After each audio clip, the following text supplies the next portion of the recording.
texting instead. It's 1:31. We're going to jump back into it. And oh my gosh. Oh, okay. All right. let's see here. We've got Grand Theater Feasibility Study, and it looks like Mr. Kunke is going to be leading on that. I'll just get us started. Mayor, Council, thank you for your time. You have seen already this morning a lot of really great plans and far future plans and some amazing visions for Lewisville. You're going to see another potential vision this morning, I guess this afternoon now. Looking at the Lewisville Grand Theater, opened in 2011. The idea at the time was, at some point, we might need to grow it. And the question we had most recently was, is this the time? So we hired Corgan Associates to do some work for us. They're going to show you the presentation of their feasibility study and expansion study results today. And I'm going to let Joe Haver with Corgan lead the presentation from here. Yes, thank you, everybody. My name is Joe Haver. I'm a principal at Corgan. We're an architectural and interiors design firm based in Dallas.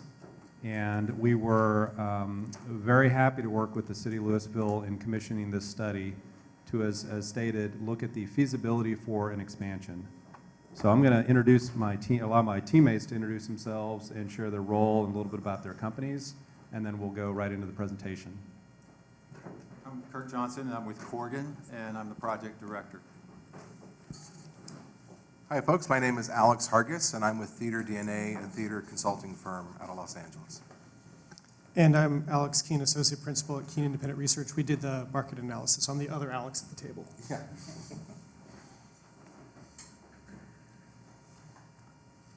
So at this point, what I'd like to do, can everybody hear me fine? For recording, okay. There we go.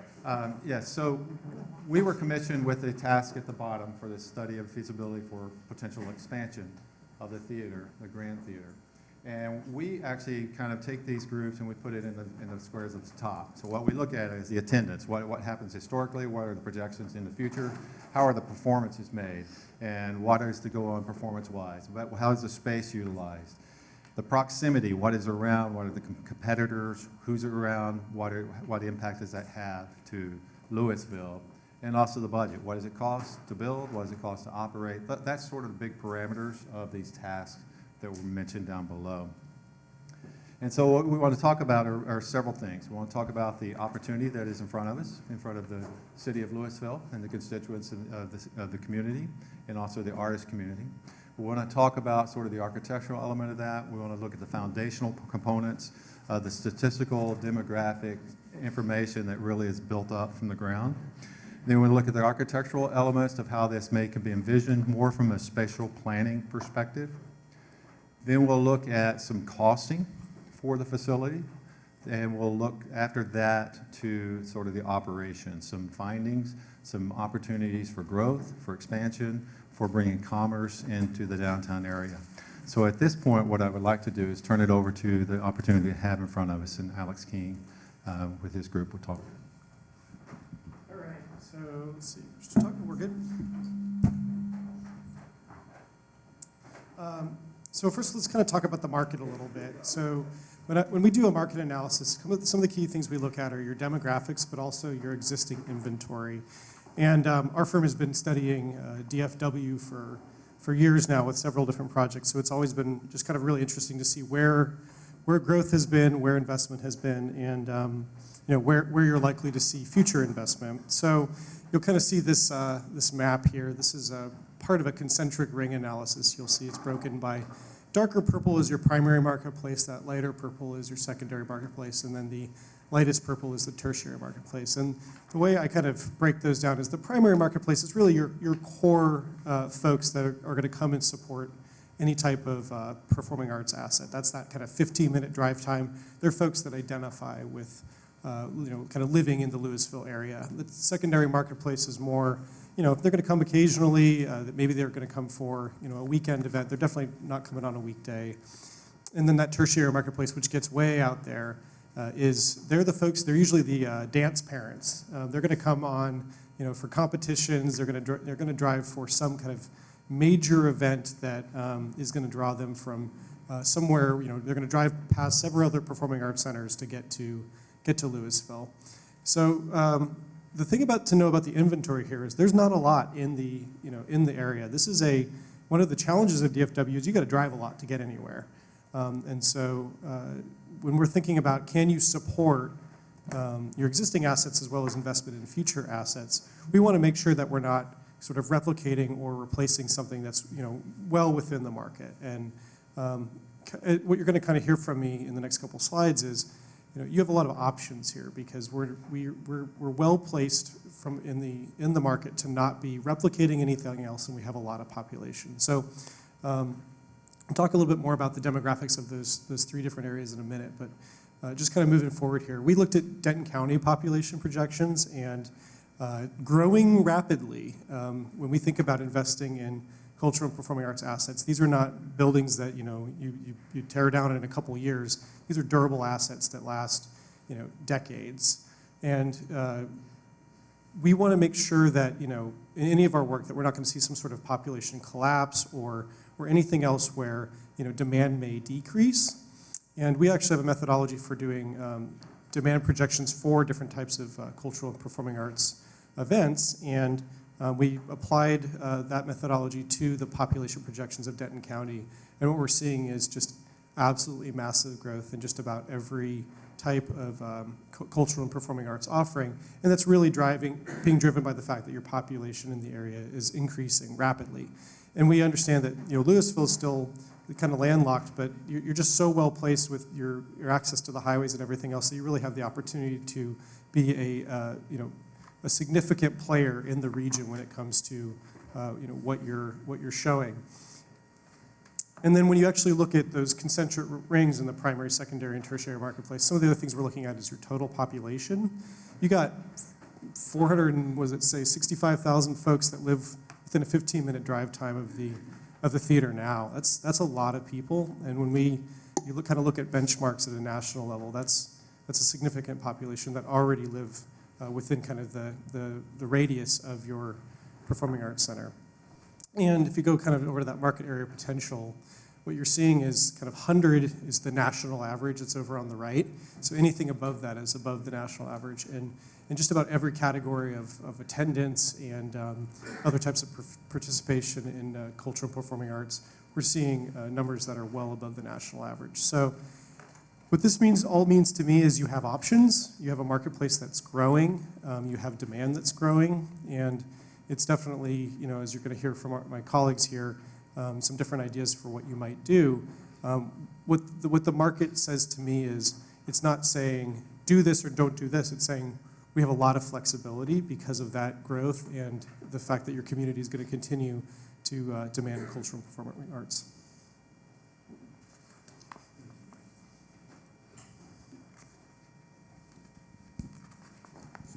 So what we'd like to look at next is to walk you through some of the options that were based upon those findings. And so we're going to look at several things, but I want to look at the overarching. What we're really trying to accomplish with something in the arts is creating an engaging experience and compelling, both in visual and in the auditory. So something that engages, something that brings more energy to the area and to the theater. So when we look at from an architectural solution, we always look for what are the opportunities, what are the needs, where can we go from here, what are the principles that can sort of guide the project. And so as we started learning more information about your needs and how things were working, we distilled all of the principles into 6 elements. So the first one is just really whatever is done at whatever scale should relate to Old Town. It should complement, it should enhance, it should optimize. We also looked at the elbow room. We discovered that the existing facility, when things are run concurrently in all the operations that are happening there, there's simply not enough room for activities that are pre-function or post-function to occur. So it needs more elbow room from a patron standpoint. We also found that it needs more elbow room from an administrative and support standpoint. So the administration needs more space for the activities that are there, and that the support also needs more. The galleries needed more expansion. So elbow room. The third thing was an opportunity to partner with others and to explore, can there be things more at a community scale, a larger scale of pull simply from just the Old Town or the arts? Is there an opportunity to engage other people as a major player? And a front door. Establishing what is the front door, what is the primary address, what is the main thing that is to happen there, and establish something that's strong, is compelling, that is inviting and open. And what we're calling form a living room is when you're inside the facility to have a home, that it feels like a home. It feels like a living room. It feels welcomed. You feel like I want to be there and I want to engage in whatever's going on. And then to build the future. So those are the principles that we looked at everything and distilled down, and all the options that we're going to show really address these items. So the first two options will address 1, 2, 4, and 5, and the last option will address 3 through 6. But once again, what's trying to be happening is to bring more commerce into Old Town, to bring more arts into Old Town, to build an economic driver and a magnet for the arts for the North Texas region. So what I walked through, we consolidated everything into 3 options. We're affectionately calling these home, portico, and beacon. By home, we're meaning the existing facility. How can this be enhanced? How can it be increased? The operations, both in the size, and use what we have to make it better.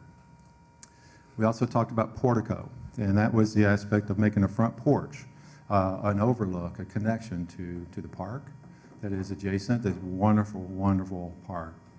And then also the third one was the beacon, and that is expansion for something that's greater. So as I mentioned before, the home and portico address the first 4 of those elements, and then the beacon addresses the last one. So to phrase it another way, the home is just about a betterment of the existing facility, how to make it better, how from existing operations and from logistics and architectural. The portico is an infill into the current courtyard, and we'll address some of these options here, but its primary portion is to relate to the Old Town and to the park. And then the beacon is to expand beyond and be the magnet for North Texas. So with that, you can see that certain of these elements on the left, you see the design principles, and you can see the pictogram of what really is happening. So regional touring at a national level is by the beacon. Metropolitan area is primarily addressed with the porch or portico, and then the home is the current, and it's used a lot for social as well as entertainment. It's a combination. And so part of the elbow room was booking dates. There's not enough booking dates really to enable more of productions outside of the social, and so it needs that elbow room, that additional capacity. So you look at downtown, or in Old Town, wonderful, wonderful place, wonderful character. And so there's several different things. You know the park here and the performances. You also see the City Hall, which is a beautiful, stellar building. And then you look at the Old Town and the character and the historicity that's there. And then at the Grand Theater, you have a visual barrier. The first thing is your first impression is there on the left is the visual barrier. And as you get closer, you see the wall, you see the steps, and you still have not seen the front door at that point. And then the third element, once you get to the front door, you're transversing through a courtyard. So we looked at that as an opportunity to enhance the facility as an architectural solution. Obviously, there's a landscape solution that could be there as well. But we looked at it from the standpoint of the design itself. So I'd like to unpack, if possible, the three options that we discussed architecturally. So home, this is the interior. We're addressing mainly on the interior of the hall to increase capacity. And there's 2 elements with this. One is to increase the capacity around what we're calling the parterre in the side, and it's to eliminate some of the hallway components and bring in flexible seating, adjust the panelization so that you get more of a living room approach to the hall. And then the second piece of that is to add a performer crossover, which is a performance relation aspect of a corridor that connects the stage, one side of the stage, to the other stage. And so that'd be an externally loaded element, but those are the 2 things that will significantly increase the production capabilities within the existing facility. And it adds approximately 50 to 60 seats, and those are going to be movable, so it makes the theater more capacity. It also makes it a little more flexible for the topology of arrangements. The portico. Portico is basically suggested to infill the courtyard. And so the existing courtyard here is what we're looking at to infill. And we're looking at it as a lobby, a theater, an expansion area to unite to the streetscape, to unite to the downtown, to Old Town, and to the park, and also to expand to on the Church Street. So a flexible theater is what we're proposing. This is a comparative theater that allows movement and flexibility with the seating arrangements. This shows in a typical theater. It could also be made into a round, but it's outfitted just like a traditional large theater, but it has more flexibility from a performance standpoint. So it could have music, it could house dance, it could house theater, it could house standing room only seats like country music or jazz or anything we want to have in there. It's truly as a flexible theater is what we're proposing. And also has an opportunity to, on the wings, to really incorporate some daylight and inviting spaces from the commerce perspective and also from the old town area. And so those are denoted denoted here in blue as galleries with administrative expansion on top and storage and capabilities there. So it's meant to be more social through this whole side and the connection to the park. This is a sort of a precedent of what it could kind of look like if daylight to the outside. So when you're inside, you're looking out. And when you're outside, you're looking in. And theaters are really amazing because during the daytime, there's a certain vernacular, a certain feel, certain perspective of the building. But at nighttime, it becomes a lantern. It becomes something special. So you can imagine here looking from the park or from City Hall or from Old Town into the studios, and it'd be filled with light. So it forms a beacon, it performs sort of a lantern, and that's an invitation to come in when really the larger amount of performances are occurring. But there also needs to be some tie-in to the Old Town, the historicity of Old Town. And so this is a project that we did in Dallas that evoked some of the historicity of the downtown area, but also put it in a fresh and modern way. So you get elements that are porosity of the light and the illumination there, but you also get the character of the brick and the warmth of the Old Town feel. So this is our first conceptual diagram of what that could be. It takes the elliptical patterns of the elements within the park. It brings it into the theater, which is in the larger ground area here. It flanks circulation from the front to the park, creates that portico, creates the porch, and it unites the back to the front. It also engages the street at the studio level, which is shown here on the two wings. And so the red represents the existing grade. That's the barrier that I was talking about, is an elevation barrier, where here it brings it all down to actually the sidewalk level. Some of the capabilities of the theater itself. This is showing the flexibility of a seating arrangement. So you can see here in the right, the larger image is to have the theater mode, theater seating, where you're seeing a performance. In the lower left and the upper left, you see it in various configurations for banqueting. So you can see that the seating moves away, the floor becomes flat, and it can be used for whatever you need it to use. The beacon. So the beacon addresses another element. Behind the facility in the current parking lot and the two adjacent smaller buildings is proposed a larger theater. The larger theater, once again, addresses the larger magnet for the arts to be a magnet for the arts in the North Texas region. And so this is evoked as a 1,000+ seat theater, traditional theater, full fly, proscenium based, orchestra pit, what you would typically think of as a historical theater. That's what we're proposing here. Full professional size stage, full professional width, height, depth, and all the amenities that go with a modern professional theater. So it's an addition, to put it in architectural terms. Some of the conceptual imagery you can see on the left, or the yellow area is sort of the footprint that would take and give you a sense of volume. And then you see other images on the left that talk about how it could stitch into Old Town and its relationship to the park. Budget. So budget was another part of our study. Any questions so far, we'll address those in the future after our session.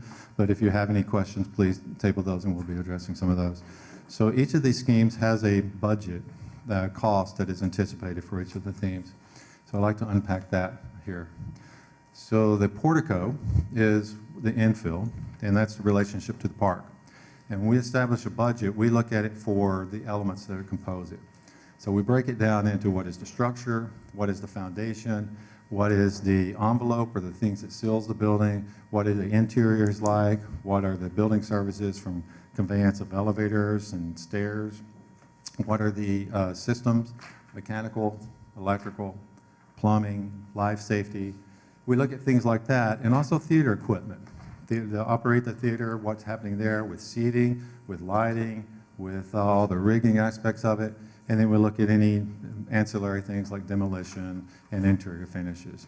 And all of that we summate, and it gives us total. So our projection from February 23, this past month, is that this will be approximately 45 million and approximately 40,000 square feet. We have the Beacon. It's a little larger in footprint. It's a footprint of almost 80,000, so 77,000 plus or minus. And then at today's dollars, it is about 81 million. And that is about $1,055 a square foot. And the one before that was about $1,075 a square foot. So looking at all these things together, we have the portico at about 45 million. We have the Beacon at around 80 million. And then the anticipation is for the home, it's about $1 million.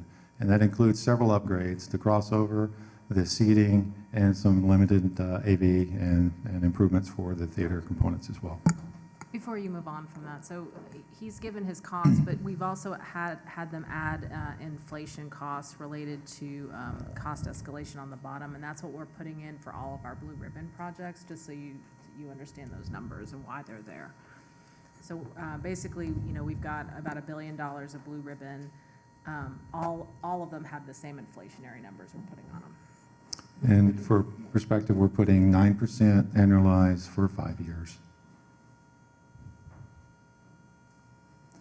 Parking was another question we were looking at in our study.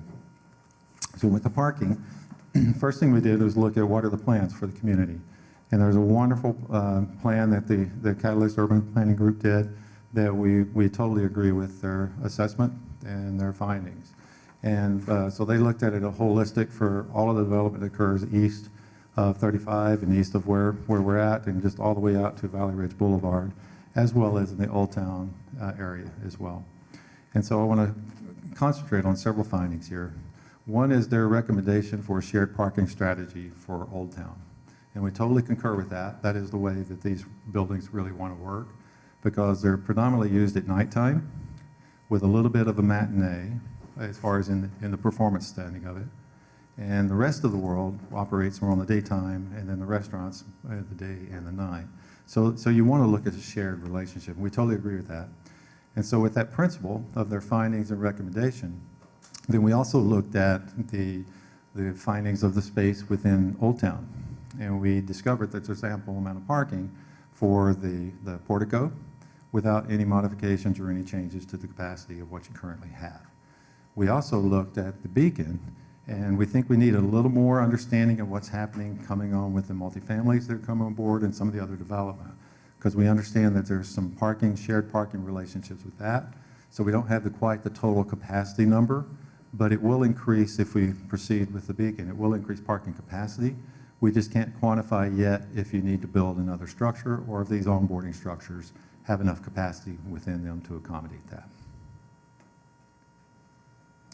Operations at this point, I'd like to turn it over to Alex, and he'll talk about how the theater should run.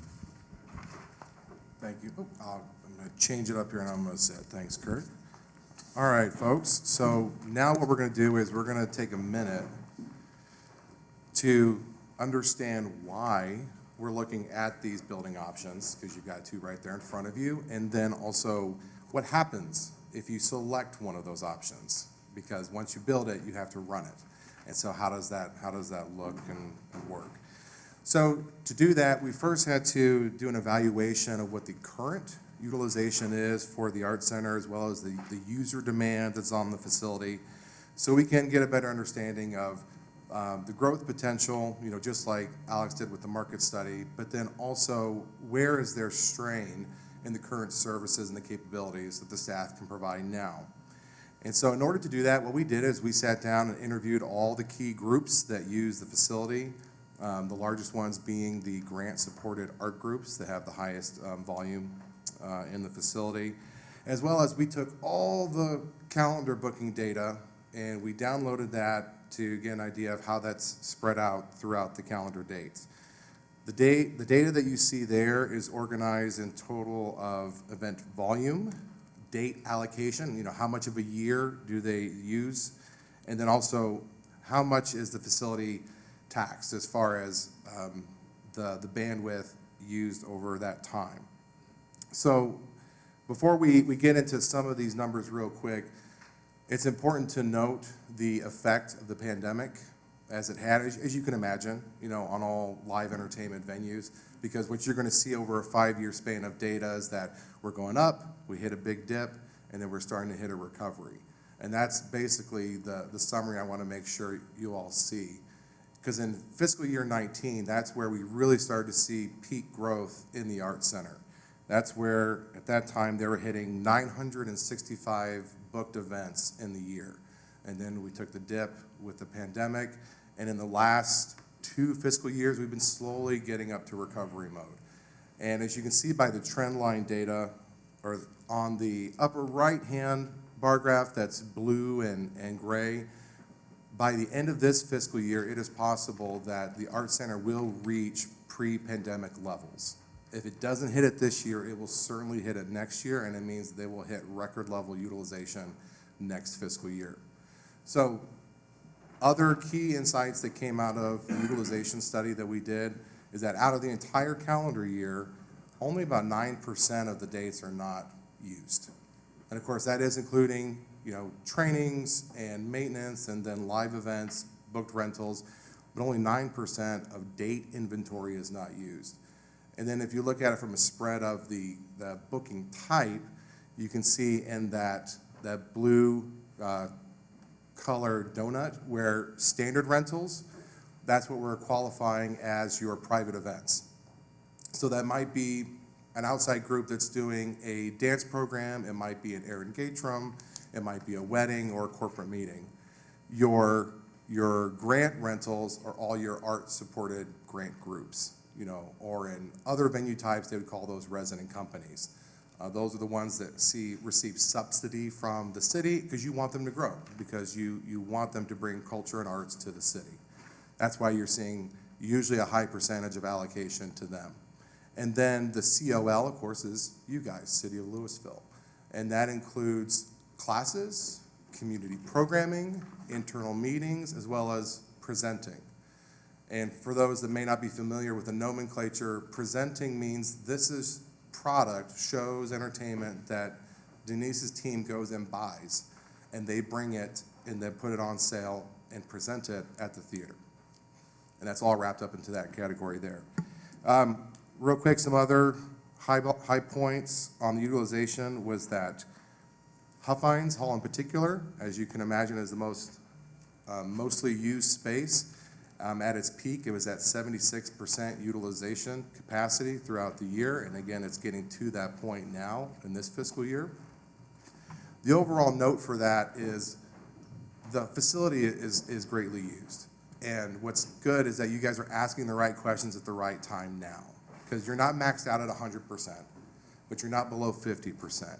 You're at 75, high 50s, 60s for the other ancillary spaces. So if you were to start a construction project, it's going to take you a good, 3 years or more to get that off the ground. In that meantime, the usage is going to continue to go up. So you're asking the questions at the right time, because if you do decide to move forward with something, you're now set up for the future. And then the last thing I would point out is that out of your major performance spaces, 2 or more were booked on the same day, 52% out of the year. And then out of that inventory of events, 75% of them were happening concurrently at the same time. So it wasn't like there was a matinee ballet performance at 2 o'clock and then a wedding happening at 7. 75% of half of those double book dates happen at exactly the same time, which puts a heavy tax on staff and resources. So based upon that utilization data, that helped us set a benchmark that we could then use for forecasting for some of these building types and to build a pro forma around. So the first one that we've been talking about is the portico, which is that flex theater of, say, 500 to 600 seats. If you were to build that, this is what the forecasted utilization would look like. Overall, what you're going to see is the utilization capacity of the venue is going to even out, and it's going to drop, which makes sense because you're adding inventory of space, inventory of dates. You're going to potentially see a lot of the current grant art groups move into that space because you're going to have a higher capacity of seats, which allows them to sell more tickets, make more revenue. And you're also going to see an uptick in rentals. And that's the good part because that brings in real money. There's no risk tied to that. And the reason why you're going to see an uptick in the rentals is because it is a flex theater. And that's the one thing we can't stress enough. Because if it's just fixed seats in that kind of stadium format, it's only good for presentations. So again, good for corporate meetings, good for awards, presentations.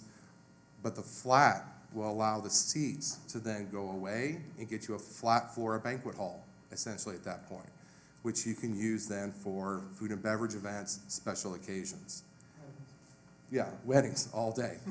And even better, you're then able to use it in tandem with Huffines, because Huffines Hall, what we heard a lot from our feedback with different user groups, like for an air engagement, for example, they would go and do the air engagement performance in Huffines Hall, and then afterwards, if you're not familiar, there's a huge food and beverage component to that, a big dinner, it's a celebration.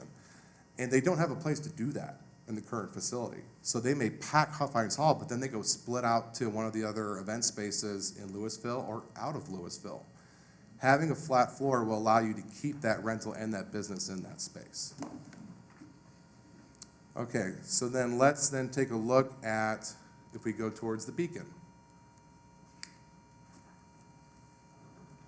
So first off the bat, we need to address the elephant in the room of, okay, that's a big space. Who's going to fill all those dates?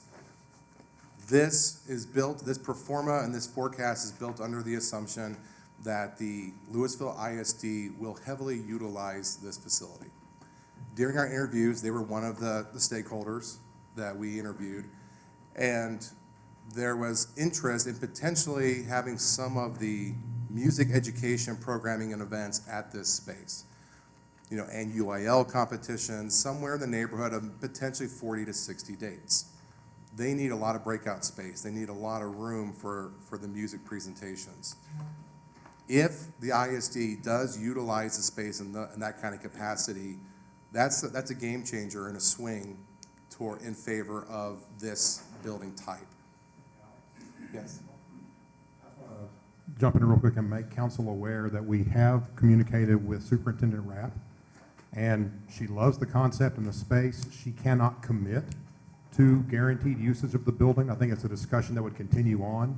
So as we talk about school district use, that'd be ideal, but it's certainly not a guarantee that would happen. Yeah, and thank you for that added context there. That is correct. Nothing is confirmed. Same thing with any of the other art groups that we've interviewed. They've expressed interest that if you get into a bigger space, they may expand their programming, but there's no guarantee. No one knows the future 100%. But what we can tell you is that with a bigger hall like that, the presenting side of the business, so the entertainment that the city can buy and bring in, can be bigger, higher quality depending on what your definition of that is. If that definition is national touring product, lower, smaller Broadway type shows, they can fit in there for sure. And so what you're going to see is you're going to see an uptick in the programming of what the city of Lewisville can do.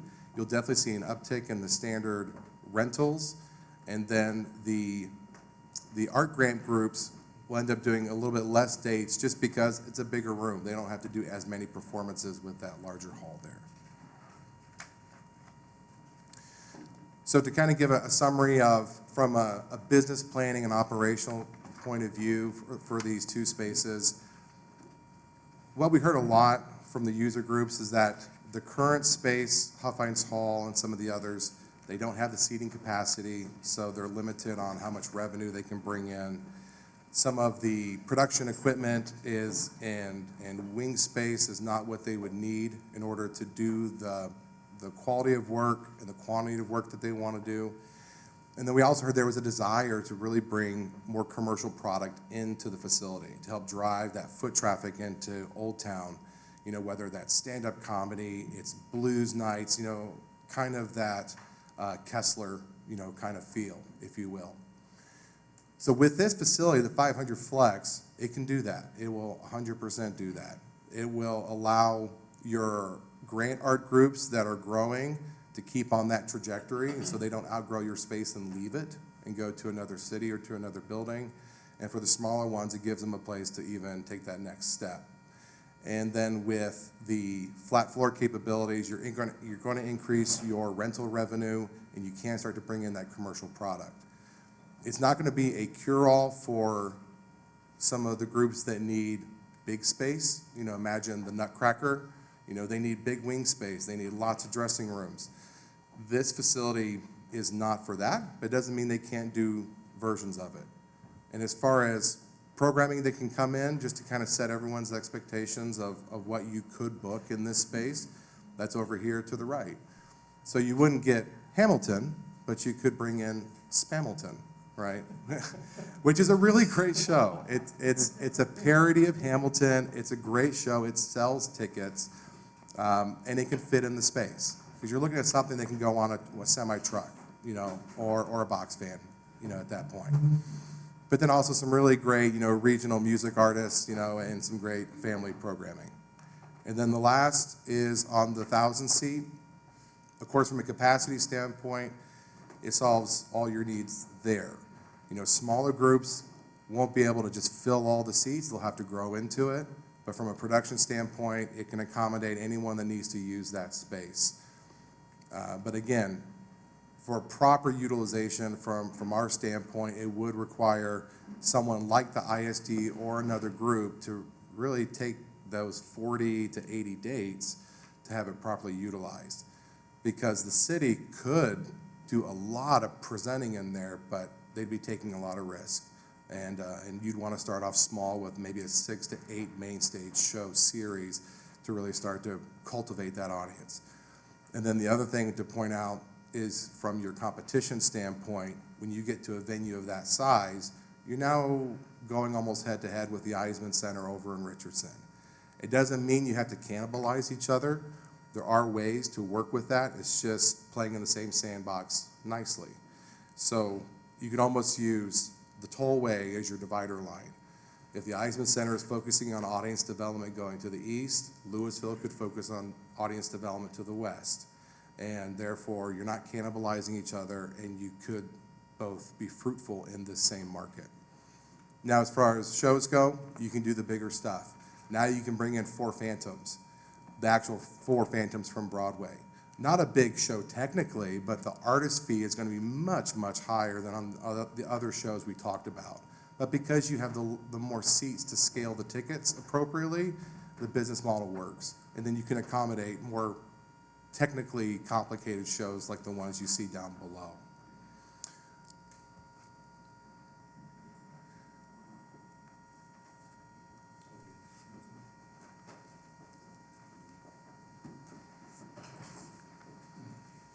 So thank you. In summary, there was a lot presented today, and it really focuses on the potential expansion of the Grand Theater.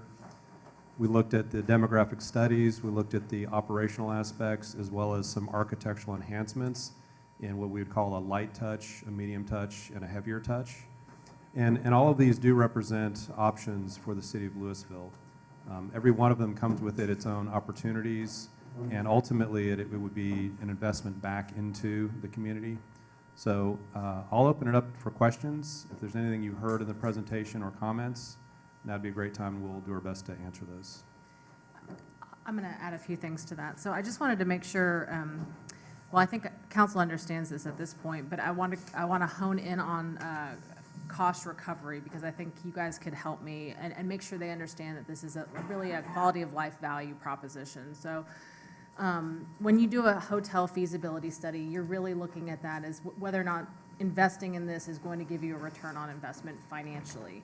This is not that. What this is like building a library. This is really deciding, does our community want these expansions from a quality of life standpoint?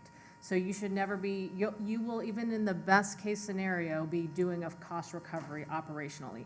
And in fact, the capital costs on the front end, that's not included. That's just a capital cost you're gonna put into it. So if you're at 50%, correct me if I'm wrong, I think that's what you said was like a healthy operation, 50% of your operation costs could be recovered. I think we're close to that right now with our current operation. With that, I just wanted to make sure you guys were both aware, because is there anything you guys wanted to add on that with regard to that? The only one I would add for context would be, for example, the Eisman Center. Talking with their former executive director who opened the facility, ran it for 20 years, the best cost recovery year he ever had, and that's with pretty aggressive sponsorships tied to it, was 70%. That was the best. And so that ISD on that larger one, that they could get to that 50% because if we were assuming ISD is 100% on board. The other thing to note is really what we're asking you guys today for direction on is, we've got our blue ribbon package, it's a blue ribbon committee that's meeting. We've held off on this project because we wanted to see what council wanted to do, what iteration you guys wanted to do. If you guys chose we wanted to do home and make those improvements, I don't know if that needs to be in part of the blue ribbon package. We can figure out how to cash fund that. If you are looking at either of the other two, it would.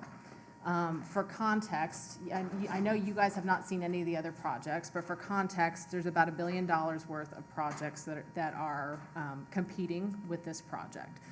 Those range from streets to parks to a fire station to an animal shelter expansion. So what the process would be if you chose one of these is that blue ribbon committee would then start prioritizing and saying, okay, which ones are most critical to least critical, then hand that to council, and then council decides, do we agree, do we not agree, do we want to make this part of the bond package? Your bond package right now is estimated to be about $150 million to $250 million. $250 million is about a 2 cent.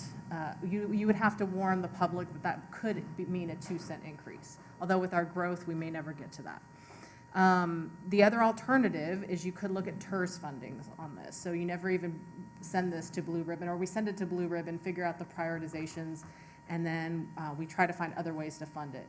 With the TERS, over the next, up until 2037, which is when it ends, if we don't get the county to sign on, we do not have enough to fund the portico with just TERS funds alone, and you'd be taking all of your TERS funds towards that. If we do get the county involved, we could afford it under TERS. So I just want to make sure you understand, but that is, with the county, would be $69 million up until 2037. So you're pretty much taking your revenue from the TERS and putting it towards this project, the way we did with the first iteration. 60 to 70%. So I wanted you guys to just know that, but really the next step is, what do you guys want to see? And then we will move forward accordingly. I'll jump in on it. I love the idea. I really do. I mean, I'm a go big or stay home type of guy, so I like the bigger theater. But I do understand that courtyard is kind of a unused space. However, at least in regarding the bond issuance, this one falls under the necessary. That's something that we need to have. I think right now we need to focus on some basic things that like public works and getting our streets that have been waiting to be taken care of first, because this will take up a big chunk of it if we put it under the bond right now. I don't think we should not do it. I just think not now. We need to get the ISD on board to even think about the second piece, and that seems to be a challenge, because they have their own set of issues that they have to deal with as well. So my suggestion would be, I love the idea. I think both of the iterations are really fantastic, but I think our priority right now needs to be back to basics on on our streets. Before we can ask about a performing arts center, we need to make sure our streets are structurally sound throughout the city. It's just my take. Thanks. Yeah, Go ahead. Go ahead.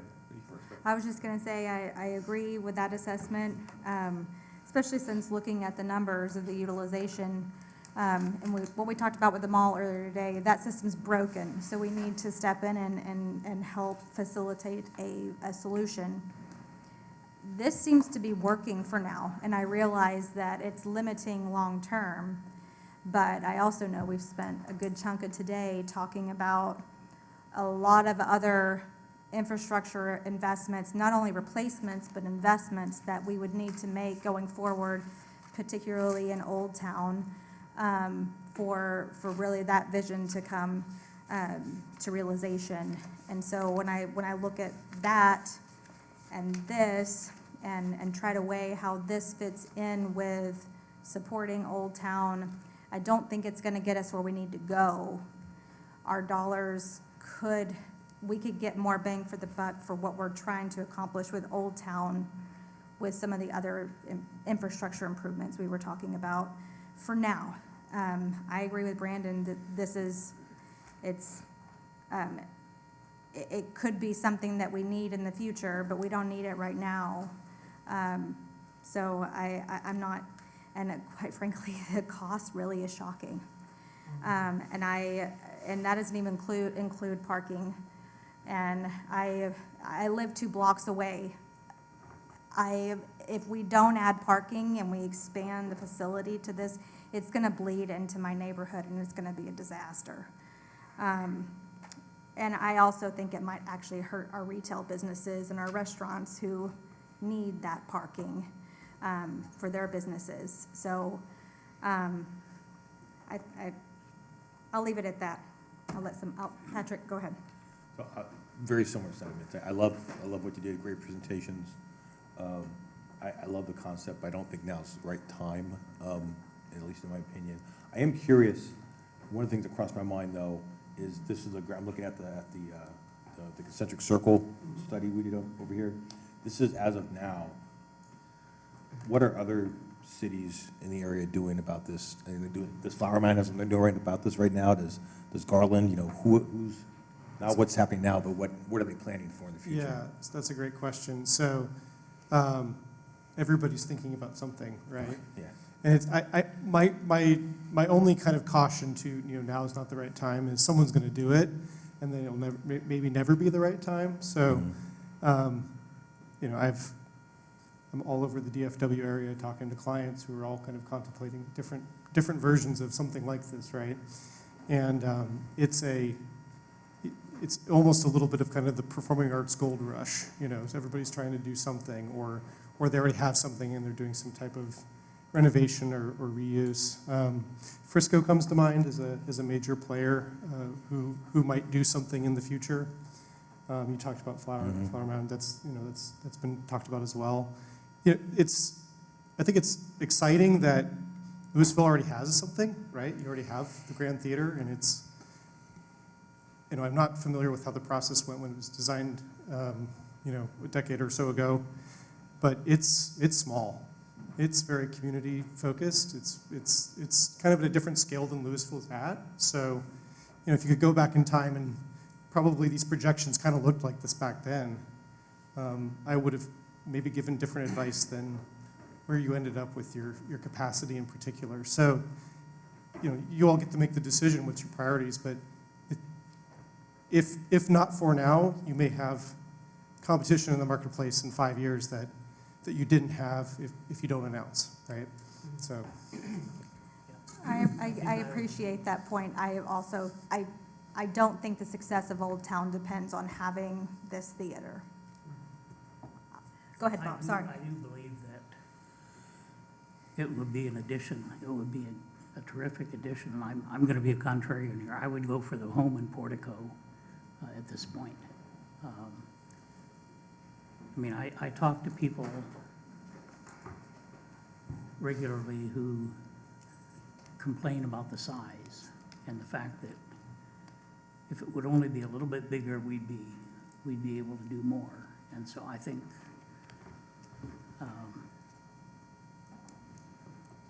I agree that if we don't do it now, we're gonna be, somebody else is gonna do it. And we're gonna be behind the curve. I think if somebody else is gonna be, it will do it, they're already started on it. If we're talking 5 years down the road. I do believe our concession stand and stuff needs to be upgraded and stuff. But we're looking at a blue ribbon bond package. The county has got a package of, you know what that dollar sign is. And right now, we have to balance what I would tell my kids when they would come and ask me something. Is it a want or is it a need right now? And right now, it's a want. However, I do think the home part is a need. And I am sorry that the planners didn't have the foresight to plan a building that was more adaptable and easier to add on to, but there's nothing we can do. We can't go back. But I'm not into high-pressure sales, like if you don't do it now, somebody's gonna come along and do it, because I just don't believe they're going to. I just don't think so. Flower Mound's had their chance to do things all along. They can't even come together on, you know, what, a right-hand turn lane, much less anything like this. It'll take them 5 years to come to a consensus. So I do believe that we need to look at this in the future, but the chatter about all the bond packages coming down, I don't want to be hung on the square. I think that we need to do something with the existing building.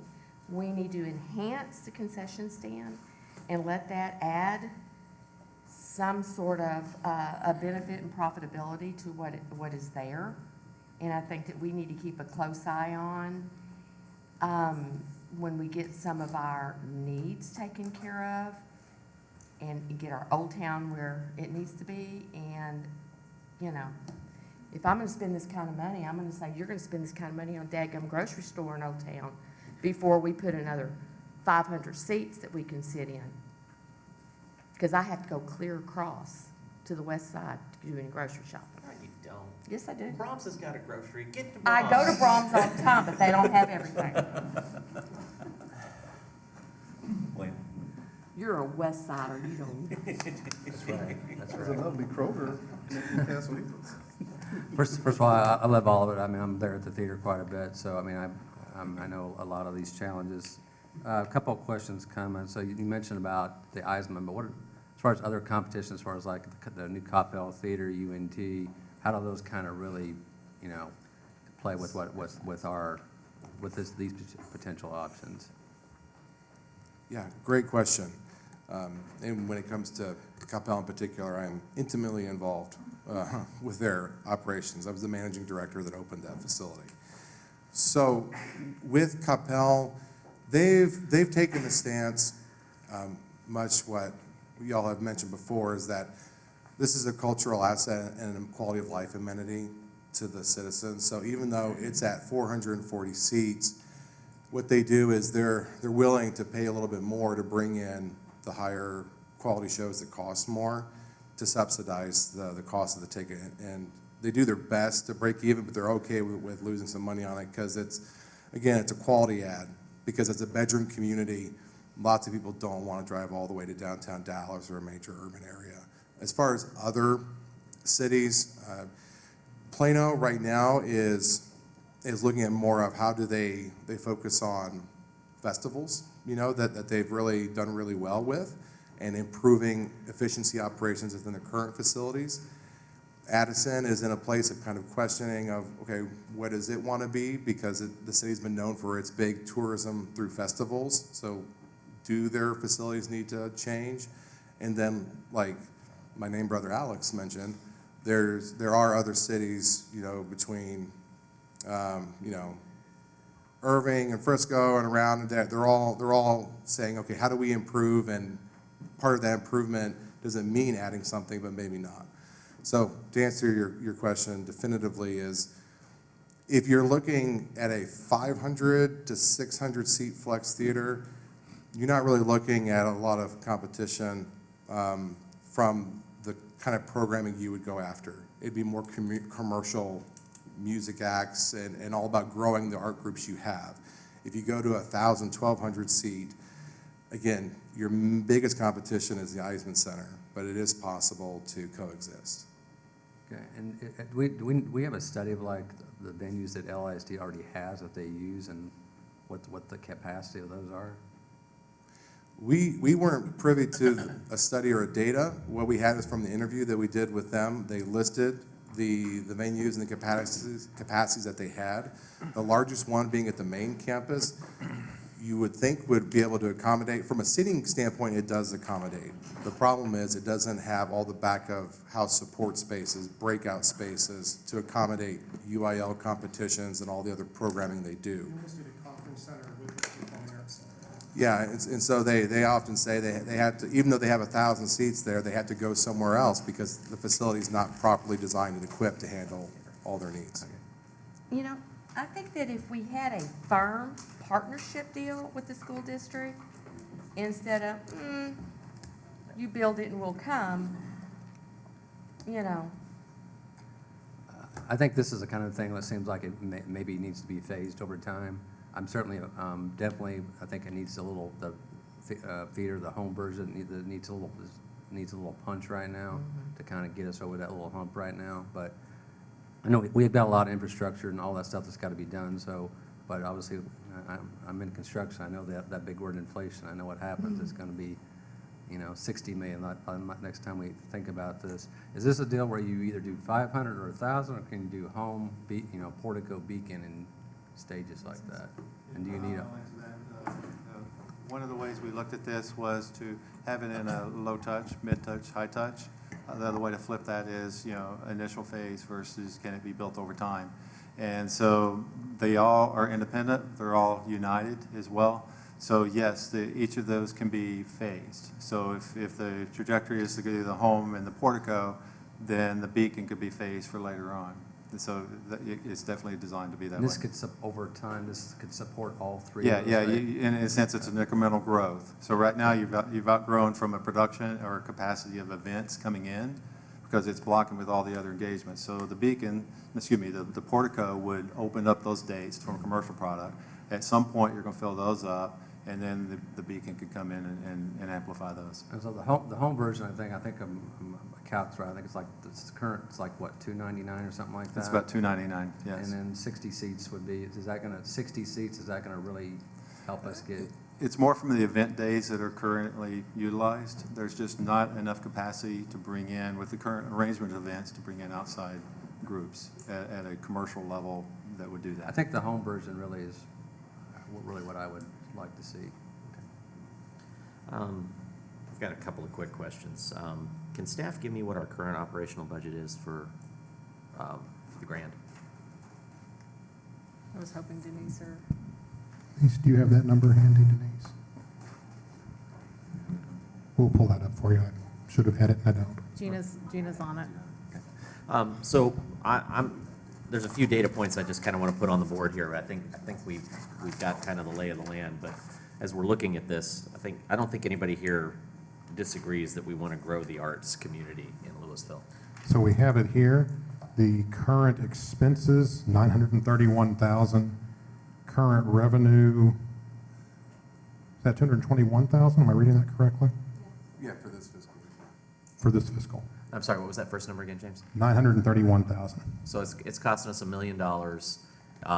Moving to the portico version would be $1.6 million, is what I saw in the documentation. Yes, that is correct, including the current. So that's an incremental on the current. It's not in addition to. Correct. Yeah. But we're talking just operationally, that's a penny of property tax, just to run the thing, which is, great. I want to be there. We can't get the ISD to line up on Leela. So if we're depending on them, this is a no-go. They're not. And I think fundamentally the issue there is really one of, they have 13 communities, so they have political challenges with making that level of commitment to any individual municipality within their borders.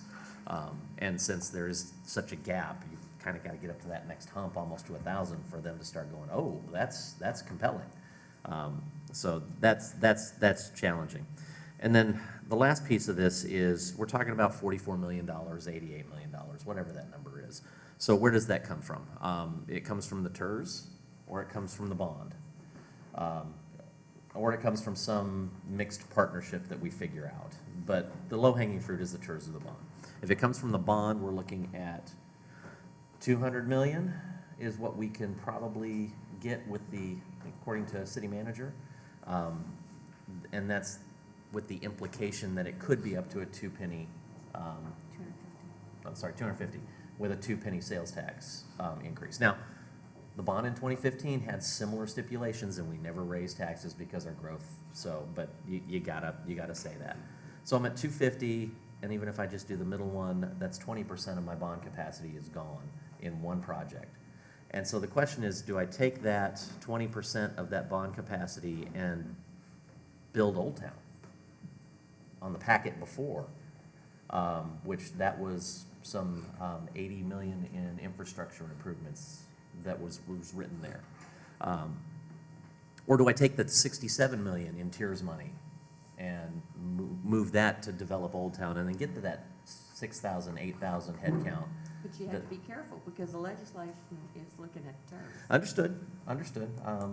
So in my head, though, those pools of money, they've got more compelling demand on them right now.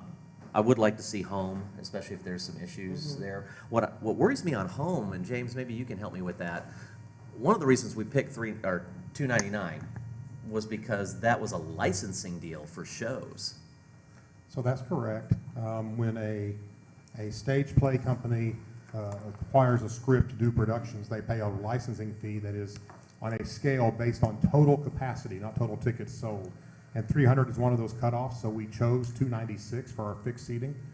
We did talk to the theater groups during this process, and they've never had that be an issue. They said they really don't care about that right now. Okay, well, I was just worried that we put 60 seats in, we'd kick it to that next bracket, and now we wouldn't have any shows. The only productions it would affect are CYT, which is a Christian youth theater. They're the only ones that do stage productions in that space, and they were fine. They didn't have a problem with it. Okay, so those are my points. Take for them what you will, but I think on this one we've got some direction.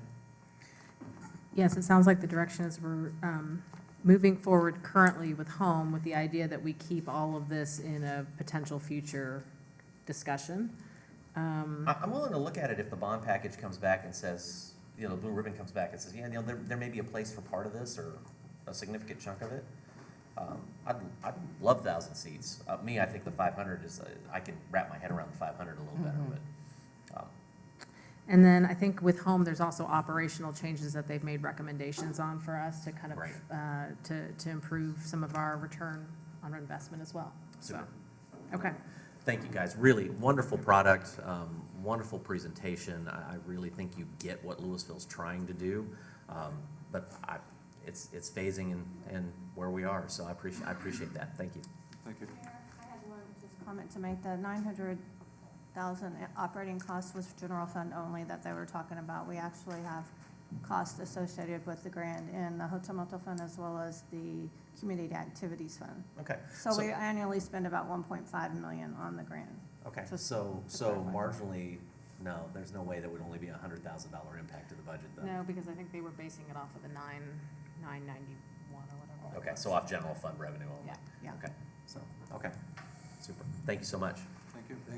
Thank you all for your time. Appreciate it. All right. Well, we've got about a 15-minute break scheduled here, so I think we're going to take a minute. That was a lot of information to ingest.